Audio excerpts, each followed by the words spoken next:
मध्य प्रदेश की ऐसी कौन सी प्राथमिकताएं हैं जो अगले भाजपा के कैरियर को या भाजपा के अगले 2014 के जो चुनाव होने जा रहे हैं, 2014 में फिर से जो चुनाव होंगे, तो उसमें ऐसी कौन सी लक्ष्य निर्धारित करके रखे हैं जो आपको पुनः मतलब एक शक्तिशाली और बड़े तीसरी क्रम की ओर ले जाएंगे भाजपा को? तो ऐसे कोई एकाध दो कार्यक्रम आपके प्राथमिकताओं में है? अभी मैं ऐसा मानता हूँ कि अभी का जो मेरा कार्यकाल रहा वो पूरा का पूरा लगभग चुनावी कार्यकाल था, और जब चुनाव सामने होता है तो विजय एकमात्र लक्ष्य होता है। विजय के रास्ते में कई प्रकार के समझौते भी नहीं चाहते हुए करना पड़ते हैं, लेकिन विचार की दृष्टि से वे समझौते करना मैं और मेरी पार्टी दोनों ही उचित नहीं मानते, और इसलिए बहुत सारी ऐसी चीज़ें इस कार्यकाल में रही हैं जो हम नहीं चाहते थे, वह भी हम करने को विवश हुए। लेकिन यह सच है कि हम लक्ष्य को प्राप्त कर पाए। ये आगामी जो 3 वर्ष मध्य प्रदेश में, क्योंकि चौथे वर्ष चुनाव का मामला शुरू हो जाएगा, तो 3 वर्ष ऐसे हैं जिसमें भारतीय जनता पार्टी के वैचारिक अधिष्ठान को मजबूत करने के लिए उनको प्रयत्न करना चाहिए। और वे क्षेत्र, जिन क्षेत्रों में भारतीय जनता पार्टी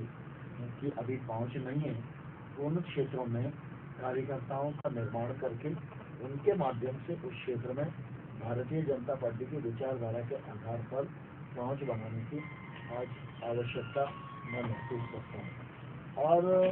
तीसरी बात यह भी मैं महसूस करता हूं कि राजनीतिक क्षेत्र में एक तो पढ़ना, और दूसरा कोई ना कोई रचनात्मक और सेवा कार्य को हाथ में लेना, यह प्रत्येक राजनीतिक क्षेत्र में काम करने वाले कार्यकर्ता के लिए आवश्यक है, क्योंकि राजनीति का मूल लक्ष्य सेवा के माध्यम से कल्याण और विकास। और अगर मन में सेवा नहीं है तो फिर पद से सेवा नहीं होती। पद से सेवा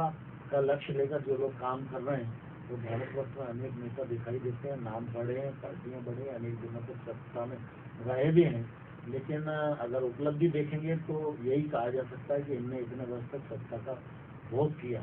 लेकिन बाकी उसमें से परिणाम क्या निकला, तो परिणाम शून्य ही आता है। तो मैं ऐसा मानता हूँ कि राजनीतिक क्षेत्र में काम करने वाला कार्यकर्ता अगर किसी एक सेवा के प्रकल्प से जुड़ा है, रचनात्मक प्रकल्प से जुड़ा है, उसका मन सेवा और रचनात्मकता में जुड़ा हुआ है, और उस मन से वो राजनीतिक क्षेत्र में काम करता है, तो राजनीतिक क्षेत्र में भी जब पद धारण करता है तो वह सेवा और कल्याण और परोपकार की भावना उसके मन में रहती है, वह उसको पद पर अडिग रहने में मदद करती है। और ऐसा कार्यकर्ता जब पद के साथ काम करता है तो ज़्यादा परिणामकारी देश के लिए, समाज के लिए, जनता के लिए होता है।